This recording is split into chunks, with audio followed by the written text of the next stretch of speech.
오늘 본문 말씀에 이제 엘리후가 등장을 합니다. 32장부터 등장을 하는데 32장은 읽지 않았습니다만 32장, 34장 함께 보겠습니다. 오늘 32장부터 좀 읽어보시면 어떤 장면이냐면 이 엘리후가 32장 1절, 2절 나오죠. 1절 보면 욥이 자신을 의인으로 여김으로 그 세 사람이 말을 그치니, 그러니까 세 사람과 욥이 말을 주고받던 그런 장면 가운데 오늘 보면 그 옆에 이 세 사람과 욥뿐만이 아니라 엘리후가 있었던 것처럼 기록이 되어 있습니다. 2절 남종족 부스 사람 바라겔의 아들 엘리후가 화를 내니 그가 욥에게 화를 내면 욥이 하나님보다 자기가 의롭다 하미요, 이렇게 나오는 장면이 있어요. 그러니까 이 장면을 보면 세 친구와 욥이 같이 있고 이 대화를 언제부터 들었는지 모르겠지만 같이 있는 장면 같아요. 그래서 이 엘리후가 화를 냈다. 화를 내는데 대상이 두 사람에게 다, 세 친구에게와 욥에게 화를 내는데 32장 3절을 보면 세 친구에게 화를 내는 것은 그들이 능히 대답하지 못하면서도 욥을 정죄함이라. 욥이 이야기하는 것에 대한 분명한 답을 주지도 못하면서 욥을 일방적으로 막 정죄하고 너 죄인이다, 회개해라 라고 얘기하는 것 때문에 틀렸다라고 이야기하며 화를 내는 것이고, 욥에게 말하는 이유는 뭐냐면 하나님보다 욥이 더 의롭다 라고 이야기하는 것처럼 보이는 거예요. 그래서 이 엘리후가 이 두 사람을 향해서 입을 열어서 이제 말을 하게 되죠. 거기 내용을 보시면 엘리후는 이 세 친구나 욥보다 나이가 좀 어린 것 같이 나옵니다. 그래서 7절 보면 32장 7절입니다. 내가 말하기를 나이가 많은 자가 말할 것이요 연륜이 많은 자가 지혜를 가르칠 것이라 하노라. 여기 보면 여기 그 이후에 8절 보면 그러나 사람의 속에는 영이 있고 전능자의 숨결이 사람에게 깨달음을 주시나니.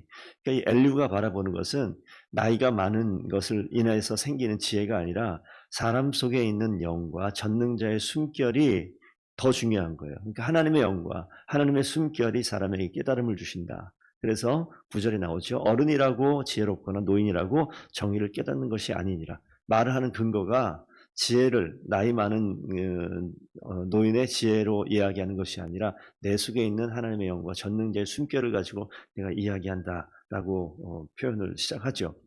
그래서 그 뒷부분에 좀 넘어가서 보겠습니다. 18절 보면 엘리후의 말이에요. 내 속에는 말이 가득하니, 어떤 말이냐, 내 영이 나를 압박함이라. 하나님의 영이 이 상황을 보면서 나에게 지금 할 말을 가득 채워주신다는 그런 뜻입니다. 이 표현을 19절 보면 내 배는, 내 속은, 내 마음속은 봉한 포도주 같고 포도주통 같고 터지게 된 새 가죽 부대 같구나. 이 봉해 놓은 포도주가 발효되면서 점점 끌어올라서 막 터질 듯한 같은 그런 모습을 표현한 겁니다. 그러니까 이 안에 할 말이 가득하다라는 거예요. 하나님이 주신 하나님의 영으로 말미암아. 그래서 20절에 내 입을 열어 대답하리라 라고 이야기하죠. 그래서 이제 이야기하는 그 장면 가운데 21절, 22절 보면 이 엘리후 자신의 마음이 어떠냐. 나는 결코 사람의 낯을 보지 않고 사람에게 영광을 돌리지 않고 아첨할 줄 못한다, 아첨하지 않는다 라고 이야기합니다. 그래서 지금 이 32장에는 자기가 입을 열어 엘리후가 욥에게, 세 친구에게 이야기하는 것에 대한 어떤 근거를 이야기하고 있고, 33장 가시면 이제 이게 이 말씀이 어떤 면에서 욥에게 큰 위로가 되기 시작하기도 하고, 이 세 친구가 하지 못했던 말들을 이제 하기 시작합니다. 우리 4절을 먼저 잠깐 한번 볼까요? 33장 4절. 하나님의 영이 나를 지으셨고 전능자의 기운이 나를 살리시느니라. 뭔가 지금 말하는 이 태도가 좀 다른 것 같아요. 하나님께서 욥에게 하시고자 하는 말씀을 엘리후를 통해서 이야기하는 장면입니다. 100% 하나님의 마음을 다 표현해 놓지는 못하지만 욥의 세 친구와는 좀 전혀 다른 이 톤의 방향의 이야기를 합니다. 그래서 12절로 좀 넘어갈게요. 내가 그대에게 대답하리라. 여기서 나는 엘리후가 되겠고 그대는 욥입니다. 이 말에 그대가 의롭지 못하니 하나님은 사람보다 크심이라. 그 전반부의 말을 좀 간단히 정리하면 그 8절부터 한번 잠깐 볼까요? 그대는 실로 내가 듣는 데서 말하였고 나는 그대의 말소리를 들었느니라. 욥이 한 걸 들었다는 이야기예요. 9절 이르기를 나는 깨끗하여 악인이 아니며 순전하고 불의도 없거늘. 욥의 말입니다. 참으로 하나님이 나에게서 잘못을 찾으시며 나를 자기의 원수로 여기사 내 발을 착고에 채우시고 나의 모든 길을 감시하신다 하였느니라. 욥이 그렇게 얘기했다고요.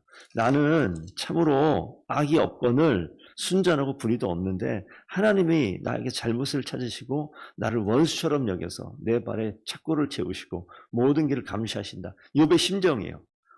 죄가 없는 내가 힘들어하는 상황 속에서 이야기하는데 그걸 보면서 엘리후가 뭐라고 얘기하냐면 이 말이 그대가 의롭지 못하니 하나님은 사람보다 크심이라. 하나님께 사람의 말에 대답하지 않으신다여 어찌 하나님과 논쟁하겠느냐. 이게 욥의 모습이었거든요.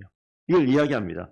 어찌 하나님께서 대답하지 않는다고 해서 하나님과 논쟁하며 그 마음의 감정을 폭발시키며 어찌 그럴 수 있느냐라고 이야기하는 거예요.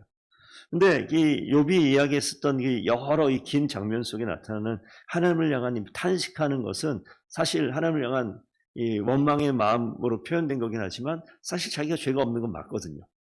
그리고 일방적으로 이 새 친구가 자기를 정죄하는 것에 대한 이 반발하는 모습이었고, 하지만 그 실제적인 욥의 인생의 삶의 모습은 잘못된 게 없어요. 모범적인 삶이었습니다. 그런 갈등 가운데 있는 장면에 이렇게 엘리후가 말을 시작을 하죠. 그리고 하나님께서 아무 대답 없으시다. 14절 보면 한번 말씀하시고 하나님은 가만히 있으신 분이야 다시 말씀하시는데 사람이 하나님께 관심이 없어서 그렇다 라고 이야기하면서 하나님은 말씀만 하실 뿐만 아니라 활동하시고 행하시는 하나님이다. 16절부터 나타나는 말씀 보시면 좀 눈여겨 볼 필요는 있습니다. 그가 사람의 귀를 여시고 경고로서 두렵게 하시고, 그리고 17절 보면 그 잘못된 행실들을 버리게 하려 하시고 교만을 막으려 하시고, 18절 가면 사람이 오늘 구덩이에 빠지지 않게 하시며 그 생명을 멸망하지 않게 하신다. 하나님께서 경고하시고 행실을 막게 하시고 교만을 막게 하셔서 구덩이에 빠지지 않고 생명을 얻게 하시기 위해서 하나님께서는 말씀하실 뿐만 아니라 계속 행동하신다라고 이야기합니다.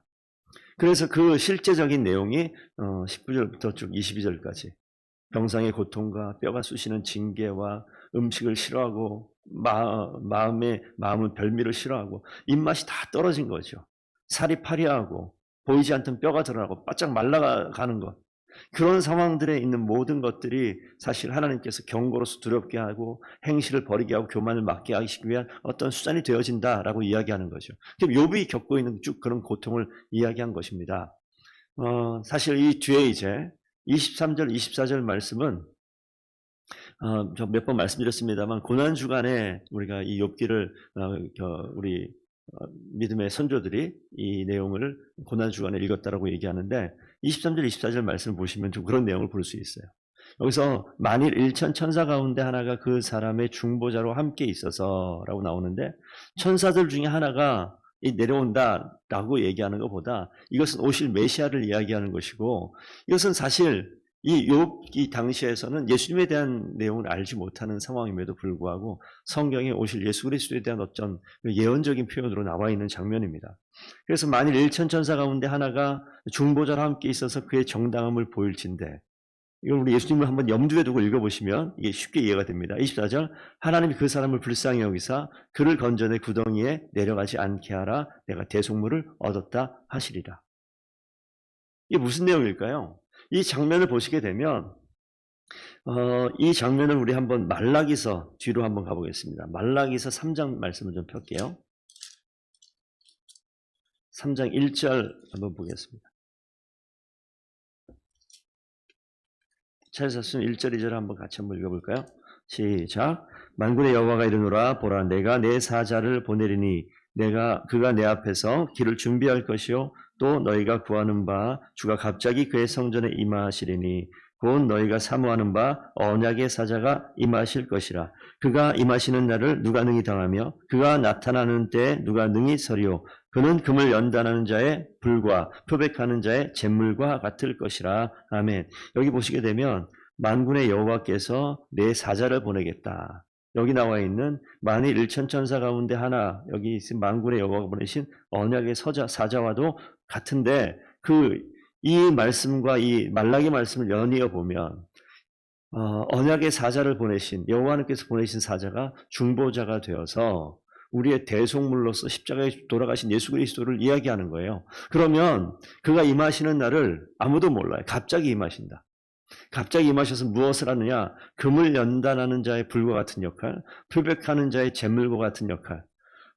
이 대속물로 이 땅에 오셔서 지금 그래서 이 말라기와 연결시켜서 보시게 되면 욥이 겪고 있는 이 모든 과정은 하나님께서 우리를 연단시키는 과정, 깨끗하게 정결하게 하는 과정으로 볼 수 있는데 이거는 욥이 사람이 감당할 수 있는 게 아니에요. 누가 감당합니까? 이 땅에 오신 중보자 되신 예수 그리스도께서 진정한 그 죽음의 자리에까지 나아가시면서 우리의 중보자가 되어서 대속물 대신 죽는 제물이 되셔서 우리를 온전케 하시는 그 일을 감당하는 거죠. 그러니까 욥이 겪는 이 고통은 사실 인간으로서 감당할 수 없는 고통입니다. 그런데 하나님께서 욥을 통해서 우리가 이 땅을 살아가면서 욥이 겪게 될 모든 이 고통과 아픔은 연단의 과정이에요. 시련의 과정이에요. 그래서 정금같이 나오게 하고 표백하는 자의 재물과도 같다라고 이야기하지 않습니까? 그래서 지금 이 일은 너가 감당할 수 있는 일이 아니라 중보자 그분이 오셔서 정당함을 보여주시게 되면 뭐라고 되어집니까? 대속물을 얻었다 하시리라. 그 이후에 그 25절 이후에 그 중보자가 오셔서 그 일을 대속물로써 그 모든 일들을 해결하고 죄를 사해주고 문제를 해결하고 연단하고 정금같이 나오게 하면 25절 이후에 어떻게 변하냐면 그의 살이 청년보다 부드러워지며 젊음을 회복하리라. 19절부터 22절까지 나와 있었던 그 모든 과정을 뒤바꿔 버리는 거예요. 26절 가면 하나님은 은혜를 베푸사 하나님의 얼굴을 보게 하시고 공의를 회복시키신다. 그리고 28절 하나님이 내 영혼을 건지사 구덩이에서 내려가지 않게 하셨으니 내 생명이 빛을 보겠구나 하리라. 지금 욥이 겪고 있는 고통 가운데 중보자가 오셔서 대속물로 이 문제를 해결하시면 어떤 일이 벌어지느냐? 이것을 지금 엘리후는 뭐라고 표현하면 하나님의 은혜다라고 해요. 하나님의 은혜가 나타나면 하나님의 얼굴을 보게 하시고 공의를 회복시키시고 그러니까 하나님이 하실 일들이 있으니 이 일들 가운데 참고 기다리라고 하시는 말씀이죠. 그래서 그 뒤에 보면 자 29절 말씀 한번 보시겠습니다. 29절 30절 한번 같이 한번 읽어볼까요? 실로 하나님이 사람에게 이 모든 일을 제삼 행하심은 그들의 영혼을 구덩이에서 이끌어 생명의 빛을 그들에게 비추려 하심이라. 하나님이 이 모든 일을 욥 너에게 제삼 계속해서 반복해서 행하심은 그 영혼을 구덩이에서 이끌어 생명의 빛을 비추려 하십니다. 라고 말씀하시죠. 욥이여 내 말을 귀담아 들으라 잠잠하라 내가 말하리라. 이 뒤에 욥이 듣고 싶은 말을 하는 것 같아요. 만일 할 말이 있거든 대답하라. 내가 기쁜 마음으로 그대를 의롭다 하리니 그대는 말하라. 지금 아무도 욥에 대해서 의롭다 얘기하지 않았었거든요. 그런데 오늘 엘리후가 뭐라고 하냐면 말하라. 기쁜 마음으로 내가 그대를 의롭게 하리라 라고 이야기하는 이 표현을 딱 들었을 때 욥이 마음이 어땠을까?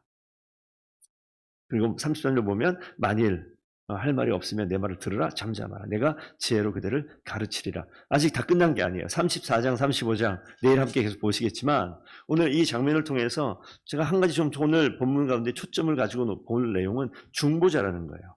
23절 만일 1천 천사 가운데 하나가 그 사람의 중보자라 함께 있어서 그의 정당함을 보일진데 하나님이 그 사람을 불쌍히 여기사 그를 건져서 구덩이에 내려가지 않게 하라 내가 대속물을 얻었다 하시리라. 우리 인생 가운데 꼭 필요한 이 도움의 중보자 이게 지금 누가 기다렸던 거냐면 욥이 기다렸던 거예요. 하나님 말씀하옵소서라고 이야기하는데 우리 해결되지 않는 해결할 수 없는 그러한 이해할 수 없고 설명할 수 없는 문제 가운데 있을 때 하나님께서 우리에게 은혜를 베푸시사 중보자 예수 그리스도를 이 땅에 보내주시고 우리의 삶의 문제를 해결하시고 대속물로 이 땅 가운데 십자가의 죽음의 길을 걸어가셔서 인간의 해결할 수 없는 모든 문제를 해결하신 하나님의 손길이 그 가운데 있습니다. 근데 욥기에 왜 이런 말씀이 써 있을까? 한번 좀 생각해 보게 돼요. 욥이 이 고통의 시간을 겪으며 해답을 못 찾거든요. 왜 내가 이 땅을 걸어가야 되는가? 왜 내가 이런 일들을 겪어야 되는가? 의인인 내 삶 가운데 내가 왜 이런 시간을 보내야 되는가? 사람으로서 이해할 수 없는 그 길을 걸어갈 때 하나님께서 욥을 통하여서 이 땅에 오신 사람의 모습으로 오신 예수 그리스도가 겪었던 그 고통을 어쩌면 욥은 온몸으로 겪어냈었던 인생 같습니다. 하나님께서 그런데 우리가 작은 부분에 좀 낮은 수준의 하나님을 이해할 수 있는 것은 뭐냐면 이 삶이 말라기 아까 보셨죠? 연단의 과정이다. 나를 정결케 하는 과정이다. 그러니까 하나님께서 내 인생 가운데 살아갈 때 이 엘리후가 말하는 것을 잘 들어야 될 것은 때로는 우리가 죄악이나 잘못 가운데 있을 때 경고하신다고 그래요. 행실을 버리게 하기 위해서 그런 고통과 아픔의 시간을 겪게 하신다 말씀하십니다. 교만을 막기 위해서 그 길을 보여주신다라고 말씀하세요. 하지만 하나님께서는 원하시는 것은 구덩이에 빠져 있는 영혼을 생명의 길로 바꾸시는 것이 하나님의 마음이에요. 그래서 우리가 정결하고 온전히 못할 때 우리 가운데 경고의 메시지가 다가오게 되어지면 하나님께서 우리를 연단하시는 거예요. 정결하게 하시는 거, 온전하게 하시는 겁니다. 그래서 그 고통이 다가올 때는요, 고통 가운데 하나님이 고통을 없애주세요가 아니라 더 진지하고 더 깊이 있게 내면을 바라보고 하나님께서 왜 이런 경고의 메시지와 이런 일들을 걸어가게 하시는가 생각해 보셔야 돼요. 그리고 멈춰야 될 것은 멈추고 하나님의 은혜를 간구하고 오직 내 근원적인 내 모든 삶의 근본을 뒤바꾸신 예수 그리스도를 생각하는 시간으로 하나님께 가까이 나아가는 시간으로 온전히 설 때 하나님께서는 내 인생을 온전하게 하나님의 귀한 백성으로 귀한 자녀로 설 수 있도록 만들어 주신 줄로 믿습니다. 저와 성도님들께서 이 말씀을 기억하시면서 하나님의 은혜를 기억하고 하나님의 사랑의 경고의 메시지를 기억하여서 하나님께서 기뻐하시는 귀한 삶을 살아내는 저와 성도들 되기를 축복드립니다. 오늘 하루 승리하시는 귀한 하루 되기를 원합니다. 함께 기도하겠습니다.